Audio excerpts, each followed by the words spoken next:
بسم اللہ الرحمن الرحیم۔ السلام علیکم ورحمۃ اللہ وبرکاتہ۔ درس بخاری کا سلسلہ جاری ساری ہے۔ آج شروع کریں گے۔ باب ہے اپنے ساتھی کے قریب پیشاب کرنا اور دیوار سے پردہ کرنا۔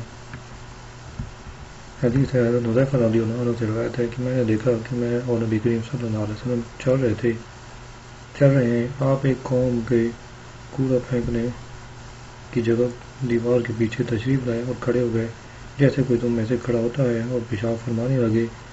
میں آپ سے کچھ دور ہو گیا تو آپ نے مجھے اشارہ فرمایا۔ میں آ کر آپ کے پیچھے کھڑے ہو گیا حتیٰ کہ آپ پیشاب سے فارغ ہو گئے۔ حدیث کی تشریح۔ نبی کریم صلی اللہ علیہ وسلم قضائے حاجت کے وقت باہر دور تشریف لے جایا کرتے تھے اور لوگوں سے علیحدہ ہو جاتے، مگر اس وقت سبات پر پیشاب فرما لیا اور حضرت حذیفہ کو اپنے قریب کیا۔ اس کی وجہ یہ تھی کہ آپ مسلمانوں کے امور میں مصروف رہے تھے اور مجلس زیادہ ہو جانے سے پیشاب نے جلدی کی، اس لیے آپ قریب سباتہ پر تشریف لے گئے اور حضرت حذیفہ کو پردہ کرنے کے لیے پیچھے کھڑا کیا تاکہ لوگ نہ دیکھ سکیں۔ اس حدیث سے معلوم ہوتا ہے کہ پیشاب کرتے وقت کلام کرنا مکروہ ہے، اس لیے آپ صلی اللہ علیہ وسلم نے حذیفہ کو اشارہ سے قریب کیا۔ مسلم کی روایت میں لفظ ادنو کا ہے، وہ بھی اشارہ سے ہی تھا، لیکن لفظ مختلف ہیں۔ بخاری کی روایت اس کی وضاحت کرتی ہے۔ اگلا باب ہے لوگوں کے کوڑا پھینکنے کی جگہ پیشاب کرنا۔ ابو وائل نے کہا کہ ابو موسیٰ اشعری پیشاب میں بڑی سختی کرتے تھے اور کہتے تھے کہ جب کسی بنی اسرائیل کے شخص کے کپڑے کو پیشاب لگ جاتا تو وہ اسے کینچی سے کاٹ دیا کرتا تھا۔ حذیفہ کہتے ہیں کاش کہ ابو موسیٰ ایسی بات کرنے سے رک جاتے۔ رسول اللہ صلی اللہ علیہ وسلم نے ایک قوم کے کوڑا پھینکنے کی جگہ تشریف لائے اور کھڑے کھڑے پیشاب فرمایا۔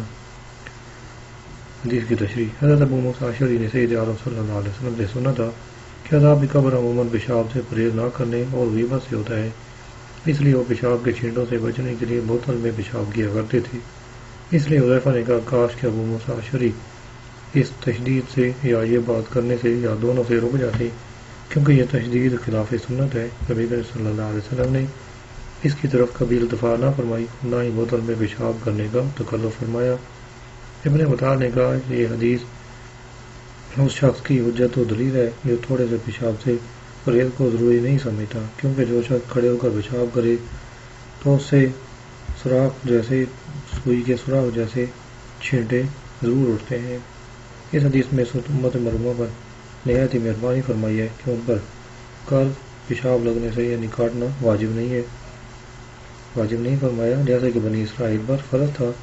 سوئی کے سوراخ کے برابر پیشاب کو دھونا امام مالک کے نزدیک مستحسن ہے اور امام شافعی کے نزدیک واجب ہے۔ امام ابو حنیفہ اس میں آسانی کرتے ہیں، جیسے وہ دوسری قلیل نجاستوں میں نرمی کرتے ہیں۔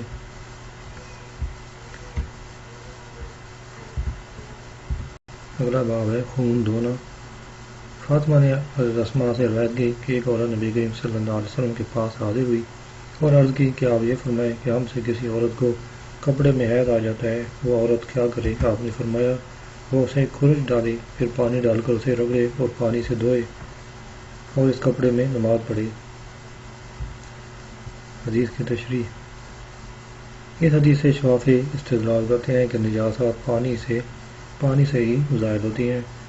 دیگر مایعات یعنی بہنے والی اشیاء جن میں چکناہٹ نہ ہو ان سے نجاست ظاہر نہیں ہوتی، مگر یہ استدلال تام نہیں، کیونکہ دوسری مایعات کی نفی نہیں اور مفہوم مخالف کے ہم قائل نہیں۔ نیز شفاف قلیل و کثیر میں فرق نہیں کرتے، کیونکہ اس حدیث میں مطلقاً حیض کے خون سے صاف کرنا بتایا ہے۔ معلوم ہوا کہ خون قلیل ہو یا کثیر اس کا حکم ایک ہی ہے۔ احناف کے نزدیک درہم سے کم قلیل ہے۔ ابو داؤد رحمۃ اللہ علیہ نے ام المومنین رضی اللہ عنہ سے روایت کی کہ ہمارے پاس ایک ہی کپڑا ہوتا تھا، اس میں حیض آتا، اگر اسے حیض کا کچھ خون لگ جاتا تو اسے دھوپ سے تر کر کے صاف کر لیا جاتا۔ بیاقی نے کہا یہ قلیل خون میں ہے جو معاف ہے۔ کثیر خون کو ام المومنین دھویا کرتی تھیں جیسا کہ باقی نجاست دھوئی جاتی ہیں۔ معلوم ہوا کہ قلیل اور کثیر نجاست میں فرق ہے۔ صاحب اسرار نے حضرت علی اور عبداللہ بن مسعود رضی اللہ عنہ سے ذکر کیا کہ انہوں نے ایک درہم کے ساتھ نجاست کا اندازہ کیا ہے، اس سے زیادہ نجاست کثیر ہے۔ ہمارے لیے ان دو صحابیوں کی ابتدا کافی ہے۔ اگلی حدیث ہے ام المومنین رضی اللہ عنہ نے کہا بنت ابی جویش نبی کریم صلی اللہ علیہ وسلم کے پاس آئیں اور کہا یا رسول اللہ صلی اللہ علیہ وسلم میں ایسی عورت ہوں کہ مجھے حیض بہت آتا ہے، میں اسے پاک نہیں ہو سکتی ہوں، کیا میں نماز چھوڑ دیا کروں؟ رسول اللہ صلی اللہ علیہ وسلم نے فرمایا یہ رب کا خون ہے، حیض نہیں، جب تجھے حیض ہے تو نماز چھوڑ دے اور جب ختم ہو جائے تو خون وغیرہ دھو کر غسل کر کے نماز پڑھے۔ ہشام نے کہا میرے بابا عروہ نے کہا پھر ہر نماز کے لیے وضو کر کے نماز پڑھتی رہو حتیٰ کہ حیض کے آنے کا وقت آ جائے۔ حدیث کی تشریح استحاضہ وہ خون ہے جو رگ پڑ جانے سے نکلتا ہے، یہ حیض نہیں ہوتا کیونکہ حیض کے خون کو قوت مولدہ امتیاز دیتی ہے۔ اللہ تعالیٰ اس کو بچے کے لیے تیار کرتا ہے اور مخصوص راہ سے اسے رحم تک پہنچاتا ہے، وہ اس میں جمع ہوتا رہتا ہے، اس لیے اسے حیض کہا جاتا ہے۔ وہ جب زیادہ ہو جائے اور اسے رحم بڑھ جائے، اس میں بچہ نہ ہو یا ہو اور خون زیادہ ہو جائے جس کا وہ متحمل نہ ہو تو وہ باہر نکلتا ہے اور زیادہ سے زیادہ 10 ایام تک نکلتا رہتا ہے، اور اگر 3 ایام سے کم خارج ہو اور رک جائے تو وہ استحاضہ کہلاتا ہے، یا 10 ایام سے زیادہ ہو جائے تو اس سے زیادہ والے کو استحاضہ کہا جاتا ہے۔ یہ خون صوم و صلاۃ سے مانع نہیں ہوتا اور مباشرت و جماع اس میں ممنوع نہیں ہے۔ ہر نماز کے لیے عورت وضو کر کے نماز پڑھے حتیٰ کہ حیض کے ایام آ جائیں تو عادت کے مطابق حیض شمار کر کے باقی ایام کے لیے غسل کر کے نماز پڑھتی رہے۔ اس حدیث میں اگرچہ غسل کا ذکر نہیں مگر دوسری روایت میں ہے کہ رسول اللہ صلی اللہ علیہ وسلم نے فرمایا فاغتسلی، اور احادیث ایک دوسرے کی تفسیر کرتی ہیں۔ اس حدیث سے معلوم ہوا کہ عورت امور دین سے متعلق مردوں سے مسئلہ پوچھ سکتی ہے اور شرعی حاجت کے وقت عورت کی آواز سننا بھی جائز ہے۔ اور خون نجس ہے اور جسم کے کسی حصہ سے خون نکل پڑے تو وضو واجب ہو جاتا ہے۔ اگلا باب ہے منی کا دھونا اور اس کو کھرچنا اور عورت سے جو شے لگ جائے اسے دھونا۔ حدیث ہے ام المومنین حضرت عائشہ رضی اللہ عنہا نے کہا میں نبی کریم صلی اللہ علیہ وسلم کے کپڑے سے جنابت یعنی منی دھوتی تھی، پھر آپ نماز کے لیے تشریف لے جاتے تھے، حالانکہ پانی کی دھری آپ کے کپڑوں میں ہوتی تھی۔ حدیث کی تشریح منی کو دھونے کے بعد اس کو کھرچنے کی ضرورت نہیں رہتی، اور باب سے مراد منی کے دھونے اور کھرچنے کا حکم بیان کرنا ہے کہ کون سا حکم حدیث سے ثابت ہے اور ان میں سے کون سا واجب ہے۔ یہ بھی معلوم ہوا کہ عورت کی فریج کی رطوبت کا دھونا کیسا ہے، کیونکہ اس میں شک نہیں کہ جمعہ کے وقت منی کا رطوبت سے اختلاط ہوتا ہے۔ آدمی کی منی کے بارے میں ائمہ میں اختلاف ہے، امام ابو حنیفہ اور امام مالک کے نزدیک یہ نجس ہے، مگر امام اعظم نے کہا کہ جب منی خشک ہو اس کی تطہیر میں کھرچنا کافی ہے، جیسے موضع پر نجاست لگی ہو تو وہ پوچھنے سے صاف ہو جاتی ہے۔ امام مالک کہتے ہیں کہ منی تر ہو یا خشک اس کا دھونا ضروری ہے۔ امامان شافعی اور احمد کے نزدیک منی طاہر ہے، کیونکہ اللہ تعالیٰ فرماتا ہے کہ اللہ تعالیٰ نے منی سے بشر پیدا کیے، لیکن ہم کہتے ہیں کہ اس کو پانی کہنا اس کی طہارت پر دلالت نہیں کرتا۔ اللہ تعالیٰ نے اس آیت میں واللہ خلق کل دابۃ من ماء جانوروں کی منی کو پانی کہا ہے، حالانکہ یہ حیوان کے پانی کی طہارت پر دلالت نہیں کرتی۔ دوسری دلیل ان کی یہ ہے کہ منی انبیاء اور اولیاء کا اثر ہے، لہذا اس کا طاہر ہونا ضروری ہے، مگر یہ بھی درست نہیں کیونکہ منی اللہ کے دشمنوں نمرود، فرعون اور حامان وغیرہ کا بھی اثر ہے۔ اس کے علاوہ اعلیٰ کو منی سے زیادہ قرب ہے اور وہ انبیاء علیہ السلام کا اصل ہے، حالانکہ اسے طاہر نہیں کہا جاتا۔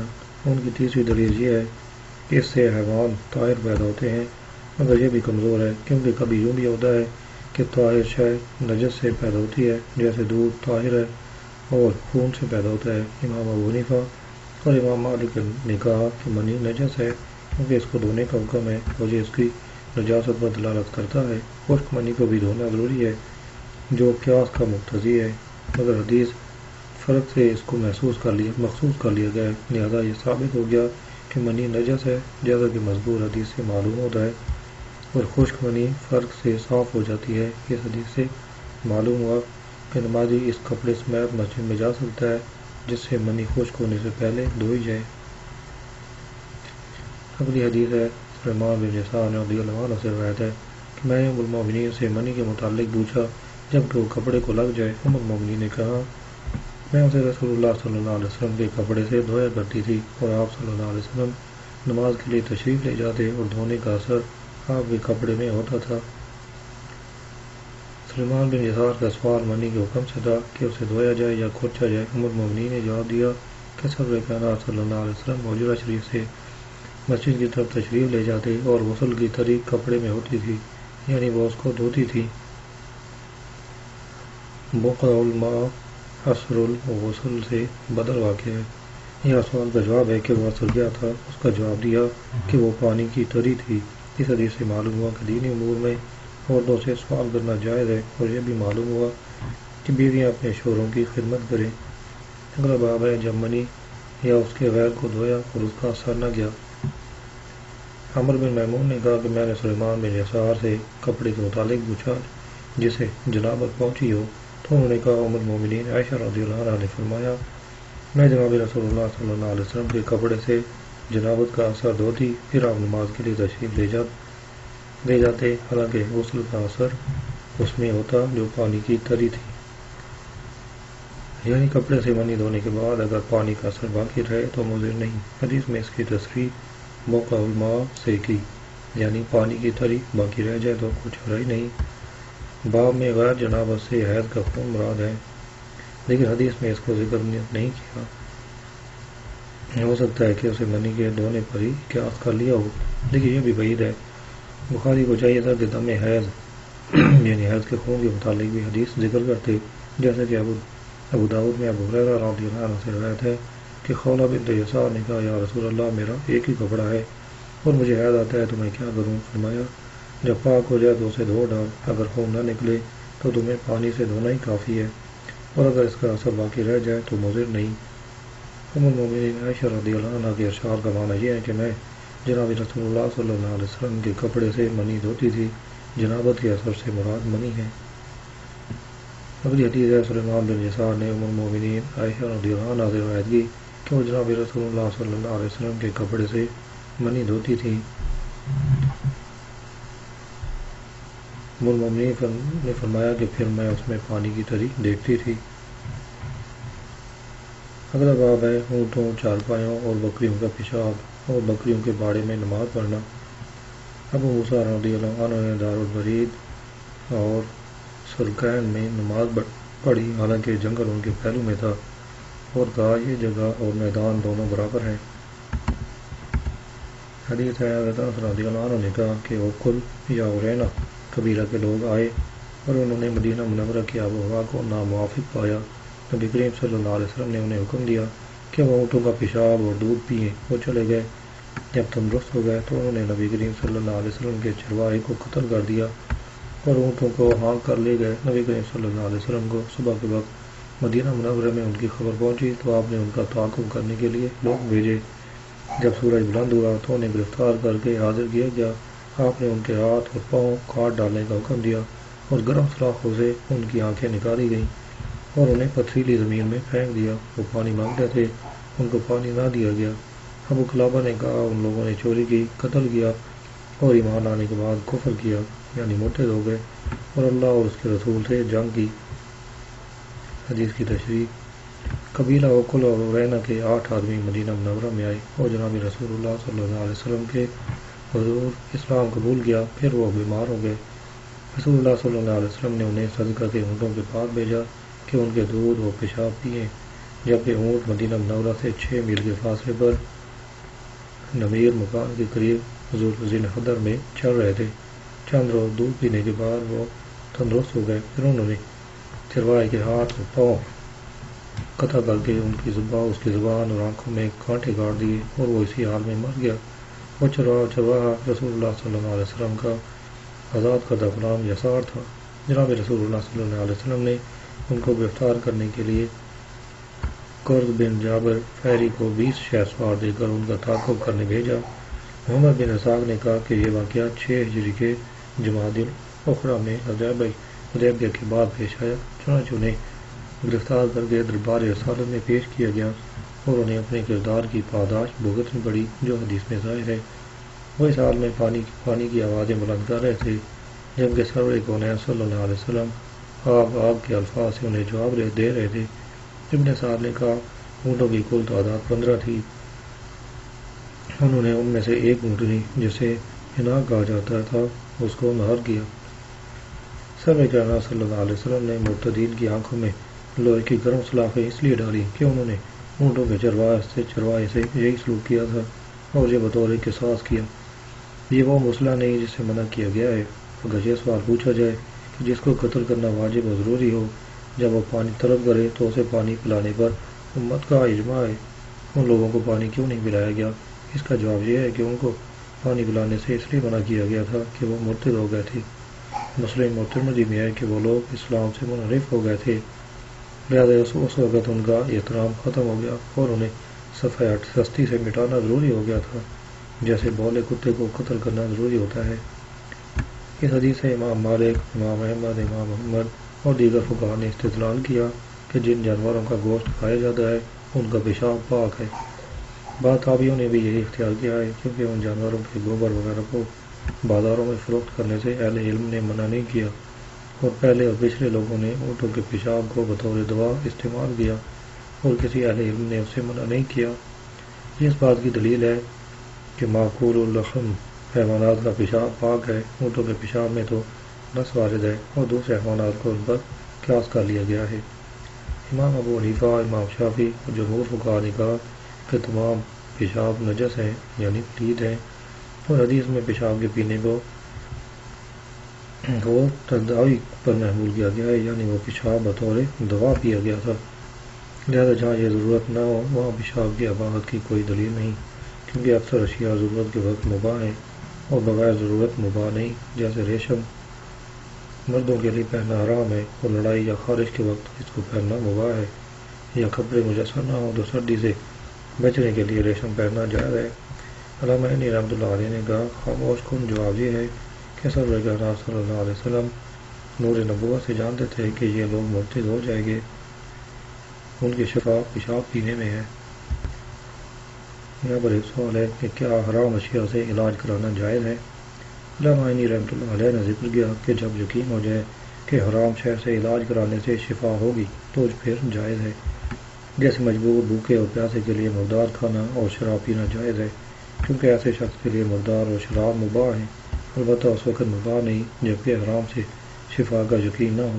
ابن حزم نے کہا کہ یہ بات یقیناً صحیح ہے کہ رسول اللہ صلی اللہ علیہ وسلم نے ان لوگوں کو بیماری سے شفا پانے کے لیے بطریق علاج پیشاب پینے کا حکم دیا تھا۔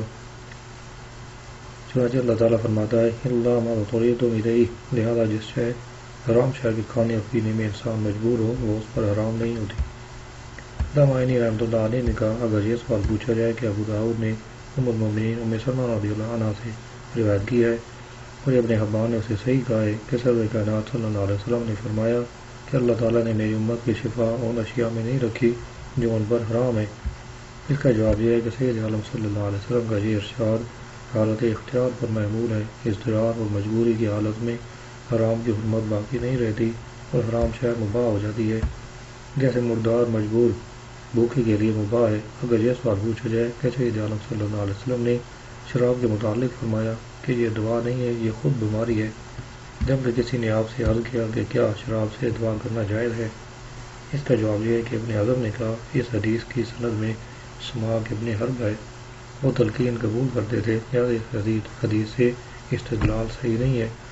اگر تسلیم بھی کر لیں تو ہم کہتے ہیں کہ شراب کے دوا نہ ہونے میں کسی کو اختلاف نہیں، یہ یقیناً دوا نہیں ہے، لہذا اسے پینا بھی جائز نہیں، اور حالت اختیار میں یہ یقیناً دوا نہیں، لیکن جب اس کے سوا اور کوئی دوا نہ ہو، صرف شراب ہی سے شفا مل سکتی ہے تو اس کا استعمال مباح ہے، اس وقت یہ دوا ہے، دوا نہیں، بشرطے کہ اس سے شفا یقینی ہو۔ الحاصل جب یہ معلوم نہ ہو کہ حرام سے شفا ہو جائے گی تو اس سے علاج کرانا جائز نہیں، اور جب یقین ہو جائے کہ حرام کے استعمال سے شفا ہو جائے گی اور اس کے سوا اور کوئی دوا نہیں تو اسے علاج کرانا جائز ہے۔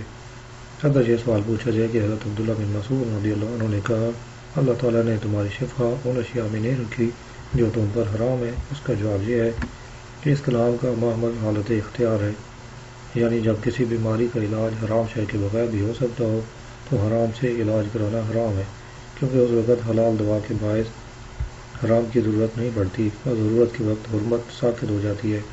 اگر یہ سوال پوچھا جائے کہ مذکور تقریر سے یہ سمجھ آتا ہے کہ جب طبیب کہے کہ کسی حلال دوا سے مریض شفا یاب نہیں ہو سکتا اور حرام دوا سے آرام آ جائے گا تو اس ضرورت کے پیش نظر حرام دوا استعمال کرنا جائز ہے، لیکن اتباع کے قول سے یقینی علم حاصل نہیں ہوتا۔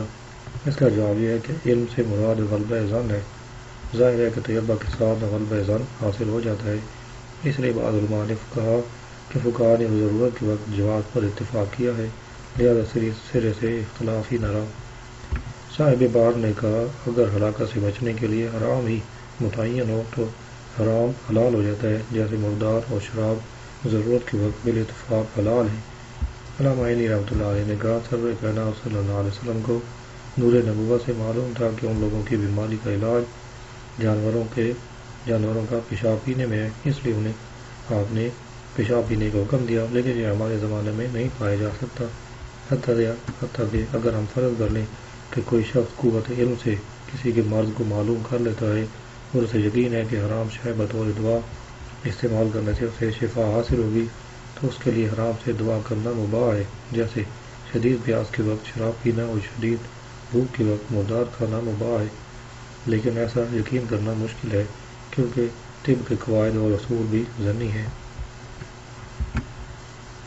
اللہ تعالیٰ عمل کرنے کی توفیق عطا فرمائے۔ وَعَلَيْنَا إِنَّ الْبَلَاغَ الْمُبِينَ۔